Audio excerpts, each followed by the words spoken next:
இந்த எண்டோஃபியன் அப்படின்னு ஒரு ஹார்மோன் வந்து உடம்புல இருக்குங்க. அது என்னன்னா, அந்த ஹார்மோன் வந்து நல்ல உற்பத்தி ஆச்சுன்னா, உடம்பில் உள்ள நோயை அதுவே சரி பண்ணிடுமாமா. இன்றைய காலகட்டத்தில் மருத்துவர்கள் அந்த ஹார்மோனை உற்பத்தி செய்யணும்னா என்னெல்லாம் செய்யலாம்னு ஒன்று இருக்குல்ல. இன்னைக்கு எண்ணற்ற மருத்துவர்கள் எந்த குழந்தைனாலும் அந்த இலக்கை அடையணும், மருத்துவராக்கணும் அப்படின்னு ஒரு பெரிய அலாதியான ஒரு ஆர்வம் இருக்குது இன்றைய காலகட்டங்களில். அப்போ எதை கொடுத்து நான் மருத்துவராக உருவாக்குறோம்? இன்றைக்கி நடமாடும் தெய்வம்னு சொன்னால் மருத்துவர்கள் தான். அப்படி மருத்துவர்கள் ஆன பிறகு அவர்கள் பயன்படுத்துகிற வார்த்தைகள், உடல் மொழியெல்லாம் கொஞ்சம் மாறுபடுகிறது. வாங்கம்மா, வாங்க அத்தை, வாங்கக்கா, தாத்தா வாங்க, உட்காருங்க, என்ன பிரச்சனை?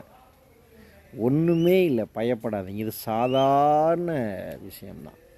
மறுபடியும் வாங்க, எப்போனாலும் பேசுங்க, உங்களுக்கு இருக்கிறது ஒன்றுமே இல்லை, இது 2-3 நாளில் சரியாயிடும் அப்படின்னு தோல் மேலே தோல் பிடிச்சி, கை பிடிச்சி, அப்படி அந்த அந்த பழக்கத்தை மருத்துவர்கள் விட்டுட்டாங்களோ, அந்த செயல்பாடு இல்லையோ, ஒரு 5 அடிக்கு தள்ளி உட்கார வைத்து இங்கேருந்து என்னன்னு கேட்டு வளர்கிற தலைமுறையாக மாறிடுச்சோ அப்படின்னு ஒரு பெரிய பயம்.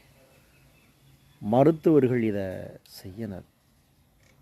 ஏன்னா அவங்களால தான் இன்றைக்கி, ஏன்னா எண்ணற்ற நோய்கள், எண்ணற்ற மருத்துவ முறைகள்லாம் வளர்ந்துக்கிட்டே வருது.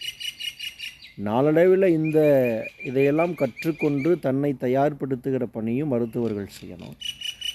மனிதன் உடலோடு மனதோடு பேசுகிற மொழியையும் தெரிஞ்சுக்கணும். இன்றைக்கி ஜூலை 1 மருத்துவர்களுடைய தினம்.